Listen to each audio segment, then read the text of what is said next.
Halo? Halo? Halo, Kristen atau bukan? Hebert? Oke, di bawah. Oke, 570 orang, teman-teman bantu Bang RK untuk tap-tap layarnya. Saya persilakan, jangan malu-malu, malu bertanya tersesat di jalan, tidak mau bertanya, tersesatlah terus. Ya, saya persilakan, baik Kristen, saya sekarang terbuka. Dulunya biasanya kadrun aja yang naik ya, tapi sekarang ya silakan. Kristen juga boleh naik, kita fokus ya, supaya kembali enak ya, bertiktokan ini ya. Ya, biar kembali enak pertiktokan ini, biar kembali enak diskusinya, supaya kita sepaham dalam arti kita ya udah, kamu fokus membobardir kadrun. Ya, kalau kadrun tanya tentang Tritunggal dan kamu merasa masih ragu untuk menjelaskan, ya sok di framing-framing saja, ya. Fokus saja bahas tentang kadrun gitu kan. Nah, tapi kalau beta sapu rata, semua beta gas ya, asalkan masih ini ya. Nah, silakan. Adakah yang mau naik? Oten itu siapa? Ya, Oten itu yang tidak percaya Tritunggal. Termasuk kamu yang tidak percaya Tritunggal, Sitorus.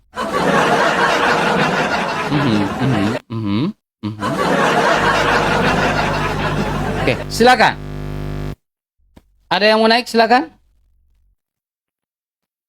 Ada yang mau naik? Silakan. Saya persilakan. Tidak ada yang mau naik untuk Uclim.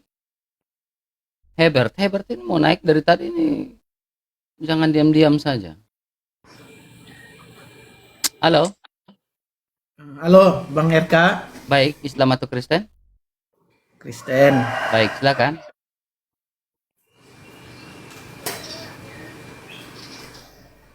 Baik. Silakan Bang Hebert. Eh, eh, terkait ini, kemarin saya lihat di postingan live-nya Pak Bang Edis. Terus?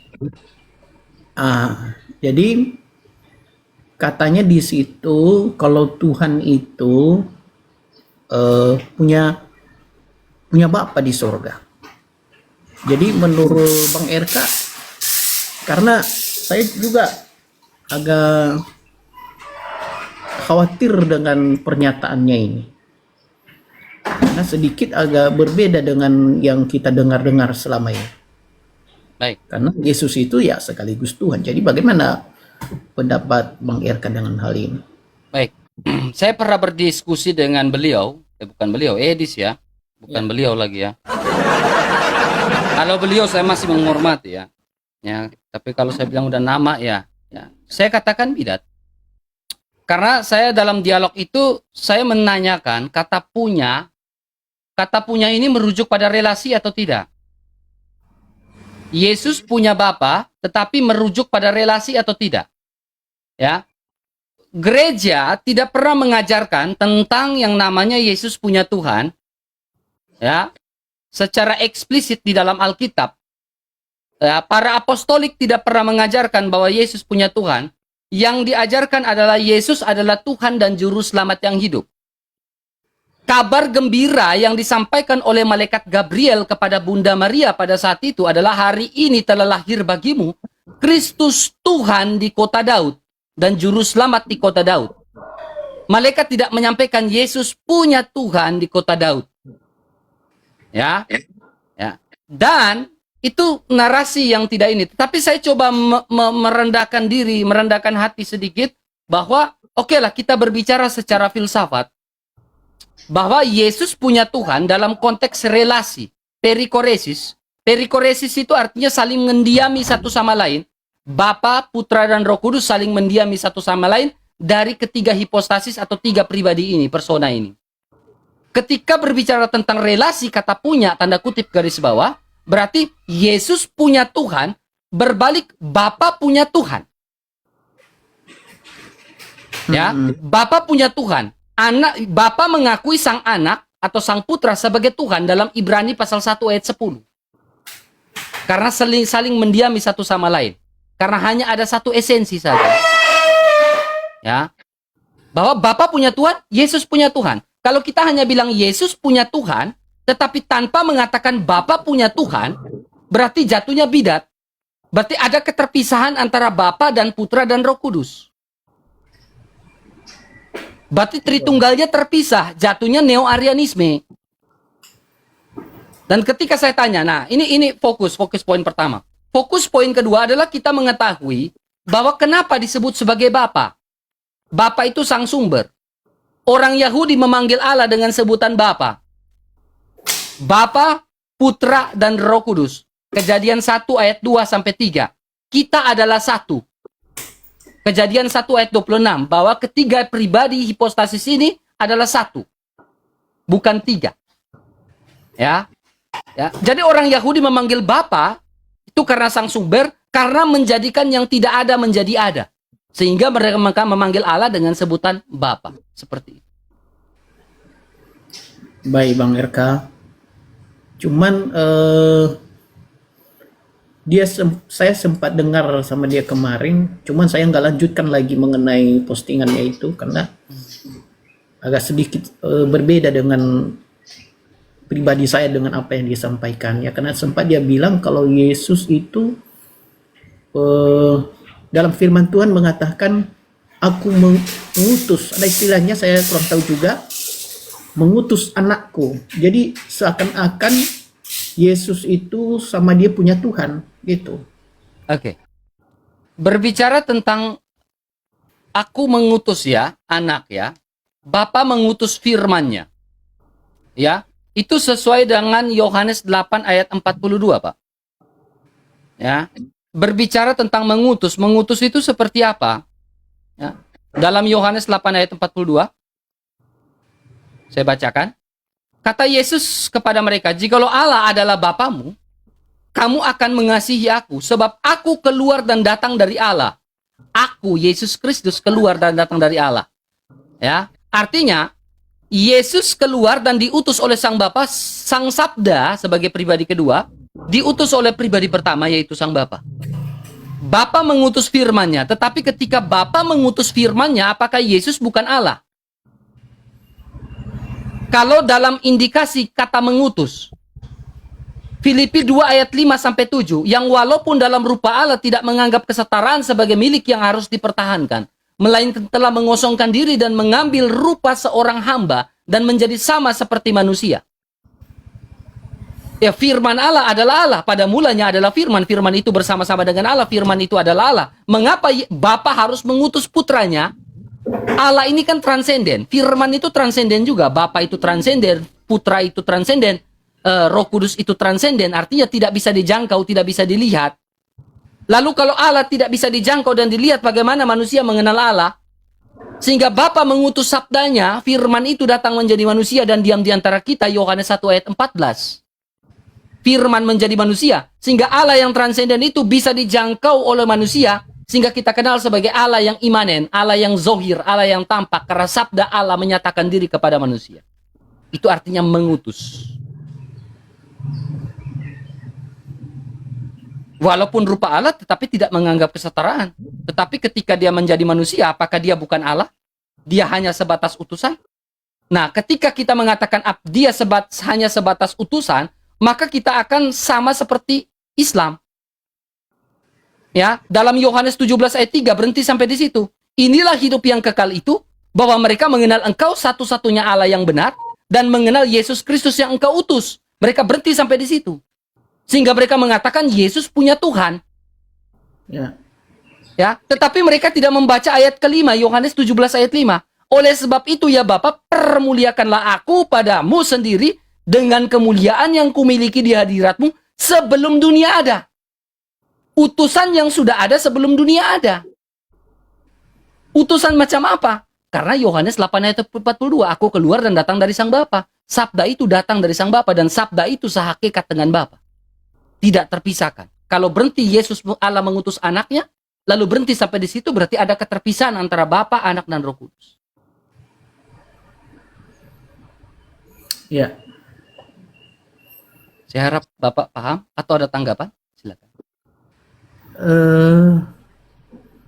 Cuman dia ini menyampaikan kemarin, Bang Edis ini, dia mengatakan bahwa tidak dijelaskan secara mendetail di dalam firman Tuhan itu seperti apa Yesus dengan Tuhan itu gitu. Jadi menurut Bang Irkai emang benar seperti itu. Karena yang saya percaya selama ini kan saya anggap ada Yesus adalah Tuhan. Salah. Karena gini, itu seperti makan kuaci, makan isinya tetapi kulitnya dibuang. Artinya kulitnya tidak dibersihkan. Ya, ketika dia menjelaskan seperti itu, contohnya Bapa itu Tuhan, Yesus itu Tuhan, Roh Kudus itu Tuhan, tetapi ada 3 Tuhan kah di situ? Tidak. 1 Tuhan karena bicara satu realitas. Ya. 1 Korintus 8 ayat 6. Hanya ada satu Allah saja yaitu Sang Bapa. Allah saja yaitu Bapa. Ya. Dan kalau berbicara demikian, ya, berbicara tentang itu, ya berarti kita melakukan argumentasi. Argumentasinya apa? Ada 2 pribadi di dalam Yohanes 10 ayat yang ke-30. Yesus mengatakan sebab aku sebagai pribadi kedua dan Bapa sebagai pribadi pertama itu satu. Yesus tidak mengatakan aku dan Bapa 2. Yesus mengatakan aku dan Bapa adalah satu.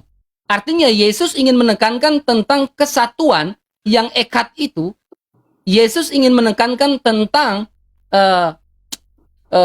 realitas satu yang konkret itu, yang fakta itu, bahwa Allah itu satu.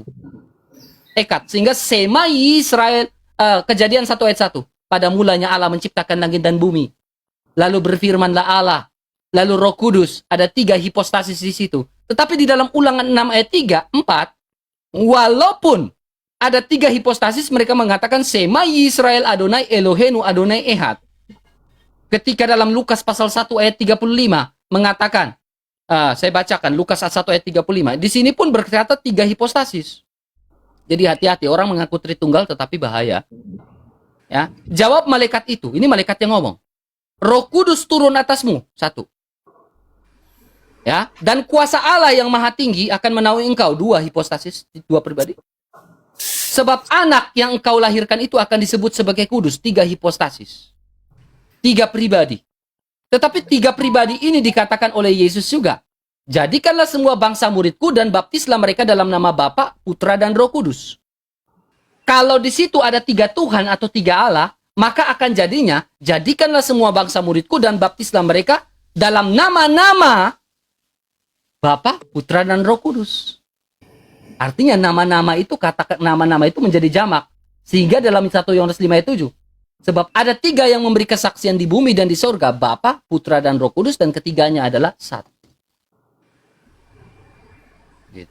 Itulah Tritunggal. Kuasa Allah, misteri. Ya. Manusia tidak bisa memikirkan 3 hipostasis itu secara mendalam. Tentang bagaimana Allah. Kalau manusia bisa memikirkan tentang Allah, berarti bukan Allah. Sehingga rumusan Konsili Nisea dan Konstantinopel itu menjawab, membuat manusia yang terbatas otaknya bisa berpikir secara terbatas lewat Tritunggal. Seperti itu. Baik, Bang Erka, terima kasih. Sama-sama. Tuhan Yesus memberkati Pak Heber. Terima kasih. Ya, seperti itu. Ya, silakan. Saya ingin naik lagi itu Tritunggal. Ya, kita kembali pada ajaran konsili ya, ajaran konsili tentang Tritunggal. Kita tidak bisa lari ajaran Tritunggal tentang yang lain-lain karena itu berbahaya terkait iman Kristen, itu berbahaya sekali. Ya. Oke, saya lihat dulu KGK ya. Oke, saya persilakan lagi. Jaka Bodas, silakan. Jangan lupa Love Orange bagi yang baru bergabung. Halo Jaka Bodas, Kristen atau bukan?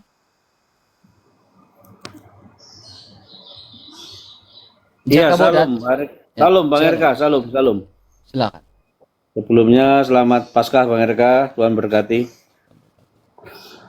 Begini Bang Erka, ada satu Abang ayat Kristen yang atau bukan? Gimana Bang Erka? Abang Kristen atau bukan? Tadi sudah mengucap salam tuh Bang. Oh, Kristen. Protestan. Iya, betul. Baik, silakan Pak. Ayat berapa? Gini Bang, Galatia 1 ayat 8. Boleh aku bacakan Bang Erka? Boleh, silakan. Firman Tuhan begini, tetapi sekalipun kami atau seorang malaikat dari surga yang memberitakan kepada kamu suatu Injil yang berbeda dengan Injil yang telah kami beritakan kepadamu, terkutuklah dia. Pertanyaan saya, apa ya mungkin ada malaikat memberitakan Injil yang lain selain Injil yang sudah kita pegang ini, Bang Herka? Ada dari Maksudnya kalangan kemana? dari kalangan intern kita ada. Artinya, Malaikat loh. Di sini malaikat maksudnya, Bang Herka. saya tahu, Ah, saya tahu. oke. Dari Oke. kalangan intern, ya, malaikat ini kan sebuah hal yang tidak bisa dilihat juga karena supranatural, ya. Mm-mm. Ya. Ya, dia bisa membisikkan, malaikat bisa membisikkan, ya, dalam segi apapun pengajaran-pengajaran sesat kepada orang Kristen sehingga orang Kristen terpengaruh. Hikmatnya orang Kristen dipakai oleh iblis, oleh malaikat, ya, oleh malaikat dibisikkan hikmat itu sehingga dia mengeluarkan statement-statement yang keluar daripada ajaran Yesus Kristus. Karena malaikat itu tidak bodoh, dia ahli strategi juga. Ya, dengan segala cara dia berusaha untuk mematahkan ajaran Yesus Kristus. Ajaran Alkitab, ajaran bapak-bapak gereja, dia tidak bodoh. Dia punya kekuatan supranatural untuk membisikkan itu kepada manusia. Sehingga manusia bisa tersesat. Sehingga orang Kristen bisa tersesat, genaplah nubuatan dalam Matius pasal 7. Karena Tuhan, Tuhan, bukankah kami bernubuat demi namamu? Mengusir setan demi namamu? Pada saat itu Tuhan bilang, aku tidak mengenal engkau, nyala daripadaku, hai semua pembuat kejahatan. Kemudian, dari kalangan eksternal, Alkitab sudah menubuatkan bahwa ada malaikat-malaikat yang memberitakan Injil berbeda dari apa yang diberitakan oleh para rasul. Malaikat itu keluar dan berasal dari gua, sehingga mengatakan Yesus tidak disalibkan. Yesus itu diserupakan. Yesus itu bukan Tuhan. Yesus itu punya Tuhan. Orang Kristen menyembah 3 Tuhan. Jadi malaikat-malaikat itu membisikkan dari dalam gua, karena mereka belum dihakimi juga. Ya, kalau di abad-abad situ saja bisa dibisikkan oleh malaikat-malaikat tua, bagaimana dengan zaman sekarang? Tentunya malaikat akan lebih proaktif untuk membisikkan itu kepada manusia agar manusia itu tersesat. Maksudnya malaikat yang itu. Ya, malaikat itu juga malaikat yang sama ya membisikkan. Bahkan malaikat yang sama juga membisikkan kepada orang Kristen. Oh, oke. Kalau gitu saya bisa memahami kalau yang malaikat itu. Satu lagi, Bang Herka. Baik, silakan. Ini cuma kerinduan saya sih ya, kerinduan pribadi saya. Sabar Pak. Saya yang kedua. Kan di situ berbicara tentang Injil kan? Injil, Injil yang lain. Tetapi kami memberitakan Injil lain kepadamu. Injil itu kan artinya kabar baik. Ya.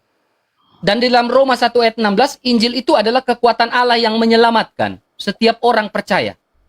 Dan kabar gembira diterima oleh Bunda Maria atau Maria pada saat itu, hari ini telah lahir bagimu Kristus Tuhan di kota Daud.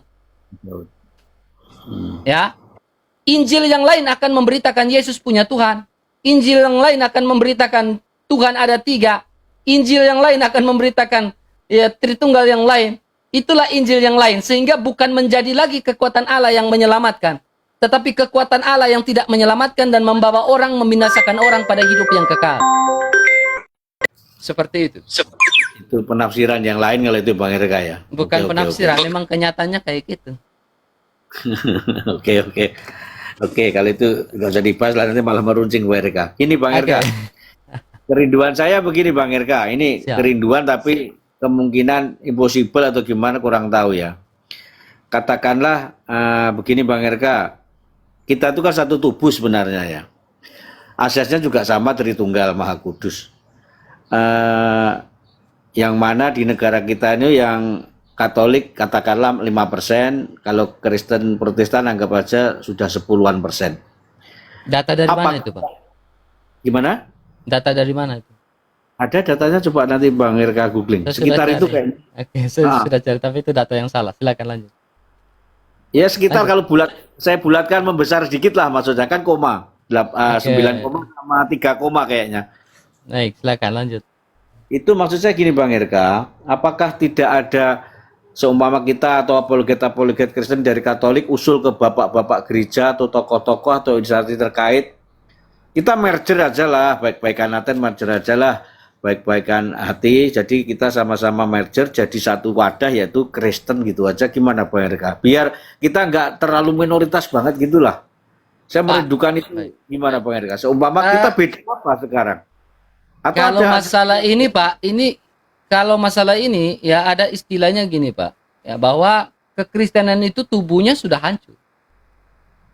Ya, kalau memang ini berkait sejarah ya Pak, tapi ini saya takut menyakitkan hati Pak. Sebenarnya sudah ada yang namanya Konsili Trente. Konsili Trente itu untuk membicarakan hal-hal itu yang kontra agar dibicarakan di Konsili Trente, salah satunya bicara tentang kesatuan tubuh Kristus. Tetapi pada saat Konsili Trente itu saya pikir dalam Pak, dan saya tidak mau lebih dalam. Ya, seperti itu. Tetapi hal yang paling penting adalah kesatuan kita sebagai apologet di dalam gereja. Di dalam TikTok ini atau sosial media ini. Itulah yang paling penting, Pak. Ya, tentang Tritunggal Maha Kudus ini. Kalau Tritunggal Maha Kudus ya berarti kembali pada ajaran gereja. Yang fundamentalis, yang primer. Ya, yang primer saja. Tetapi yang primer saja berbeda masalah Tritunggal. Jadi bagaimana mau bersatu? Dan kayaknya nggak mungkin begitu kah Bang Reka? Padahal itu maksud saya biar kita tuh tidak dianggap minoritas banget lah, atau itu mungkin trik dari pemerintahan kita biar kita dipecah-pecah biar menjadi minoritas begitu. Kenapa kita nggak bersatu aja biar Karena satu gini aja? Pak, contohnya nama Katolik. Dulu kan Kristen, ya kan? Dulu kan Kristen. Ya, semuanya Kristen ya. Di abad pertama itu disebut sebagai Kristen, dan Alkitab bilang orang yang pertama kali di Antioquia disebut sebagai Kristen. Ya. Tetapi kenapa berubah menjadi Katolik? Kata Katolik bukan berubah. Santo Ignatius dari Antioquia itu murid dari Rasul Yohanes yang menggendong Yesus, menggendong anak kecil, itu Santo Ignatius. Itu murid dari Rasul Yohanes. Orang yang pertama kali di abad pertama yang menyebut kata Katolik itu Santo Ignatius dari Antioquia. Tujuannya apa? Untuk memisahkan diri dari bidat-bidat atau penyesat pada saat itu. Contohnya ajaran Arianisme atau Arius yang mengatakan Yesus punya Tuhan. Lalu kalau tidak dipisahkan berarti Kristen akan disapuratakan semua. Jadi Katolik dari kata-kata dan holos ada dalam Alkitab, dalam kitab Kisah Para Rasul. Ya, dipisahkan sehingga dalam Konsili Nisea tahun 325 Syahadat Nisea, aku percaya gereja yang satu, kudus, Katolik dan Apostolik. Ya, tetapi saya tidak mau bahas sampai terlalu dalam, Pak. Ya, jadi pada intinya adalah di sini adalah kita membicarakan tentang ajaran bidat yang menolak Tritunggal hasil dari konsili. Yang fundamentalis. Harus ditolak. Ini bidat kok. Ngapain kita harus terima? Jadi untuk bersatu nonsen ya kayaknya Bang Reka. Agak berat karena kekatolikan itu punya magisterium gereja.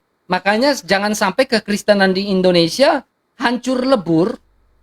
Ya, hancur lebur gara-gara punya pandangan Yesus punya Tuhan, 3 Tuhan dan lain-lain. Itu bisa jadi rata, jadi abu, Pak. Dengarlah, saran saya, dengarlah kepada para pendeta kalian yang ada di gereja. Kalau dari Protestan, dengarlah kepada Pak Isra Soru pengajarannya, Pak Deki Ngadas.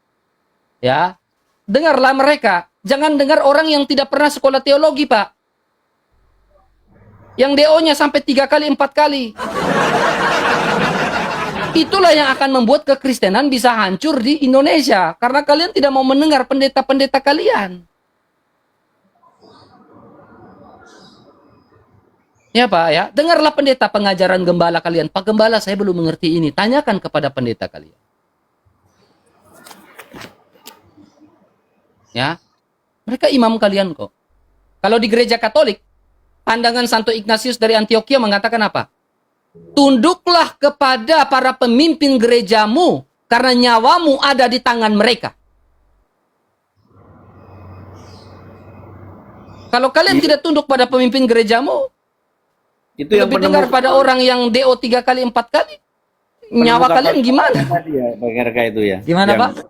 Itu yang penemu Katolik pertama kali tadi ya. Ya, Santo Ignatius dari Antioquia. Santo Ignatius ya. Oke. Ya. Saya kira itu Rasul Yohanes.